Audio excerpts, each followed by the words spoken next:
छठ पूजा क्यों मनाई जाती है, जानिए छठ के 4 दिनों की तिथि, इतिहास और महत्व। छठ पूजा की शुरुआत हो चुकी है। छठ पूजा पहला अर्घ्य 30 अक्टूबर को डूबते हुए सूर्य को शाम 5:38 पर दिया जाएगा। आइए जानते हैं छठ पूजा की तिथि, इतिहास और महत्व के बारे में। छठ पूजा का 4 दिवसीय त्योहार नहाए खाए और खरना के साथ शुरू हो चुका है। बता दें कि 28 अक्टूबर को छठ पूजा का नहाए खाए हुआ, जबकि छठ पर्व का खरना पूजा 29 अक्टूबर को यानी आज है, यानी 30 अक्टूबर को संध्याकालीन अर्घ्य दिया जाएगा। वहीं छठ पूजा के अंतिम दिन यानी 31 अक्टूबर को सुबह में उदीयमान सूर्य को अर्घ्य दिया जाएगा। भक्त बहुत धूमधाम से इस त्योहार को मनाने के लिए तैयार है। छठ पूजा, जिसे सूर्य षष्ठी, छठ पर्व, दल पूजा, प्रतिहार और डाला छठ के नाम से भी जाना जाता है, भगवान सूर्य को समर्पित है। वेदों में सूर्य देव ऊर्जा और जीवन शक्ति के देवता माने गए हैं। महिलाएं छठ के दौरान कठोर उपवास रखती हैं और अपने परिवार और बच्चों की भलाई, समृद्धि और प्रगति के लिए भगवान सूर्य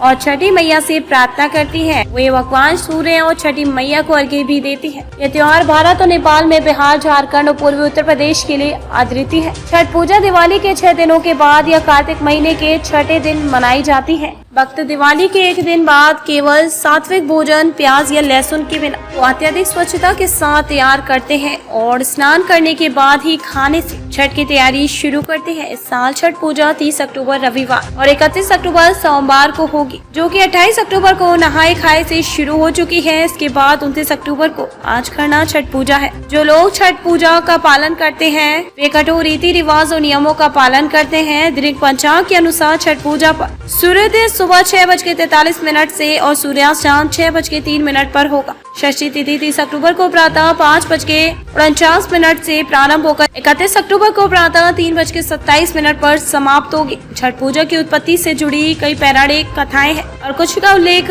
ऋग्वेद ग्रंथों में भी मिलते हैं। हिंदू पौराणिक कथाओं के अनुसार द्रौपदी और पांडव अपने राज्य को पुनः प्राप्त करने और अपने मुद्दों को हल करने के लिए छठ पूजा का व्रत रखा था। एक अन्य मान्यता के अनुसार कर्ण, जो भगवान सूर्य और कुंती के पुत्र थे, वे भी छठ पूजा करते थे। कहा जाता है कि उन्होंने महाभारत काल में जल में घंटों खड़े होकर सूर्य देव की उपासना किया करते थे। छठ पूजा के दौरान भक्त अर्घ्य देखते हैं और भगवान सूर्य और छठी मैया से प्रार्थना करते हैं कि वे अपना आशीर्वाद प्राप्त करें। इसके साथ ही अपने बच्चे और परिवार के सदस्यों की समृद्धि और कल्याण के लिए सूर्य देव को अर्घ्य देती है। भगवान सूर्य की पूजा करते समय भक्त ऋग्वेद के मंत्रों का भी जाप करते हैं। यह भी कहा जाता है कि वैदिक युग के ऋषि सूर्य की किरणों से ऊर्जा प्राप्त करने के लिए स्वयं को सीधे सूर्य के प्रकाश में उजागर करके छठ पूजा करते हैं। छठ पूजा के दौरान भगवान सूर्य और छठी मैया से आशीर्वाद प्राप्त करने के लिए महिलाएं 36 घंटे तक उपवास रखती हैं। छठ के पहले दिन को नहाए खाए कहा जाता है। भक्त गंगा नदी जैसे पवित्र जल में स्नान करते हैं। छठ का पालन करने वाली महिलाएं निर्जला व्रत रखकर भक्त भगवान सूर्य के लिए प्रसाद तैयार करते हैं। दूसरे और तीसरे दिन को खरना और छठ पूजा कहा जाता है। महिलाएं इन दिनों एक कठिन निर्जला व्रत रखती हैं। इसके साथ ही चौथे दिन महिलाएं अपने पानी में खड़े होकर उगते सूरज को अर्घ्य देती हैं और फिर अपना 36 घंटे का उपवास तोड़ती हैं।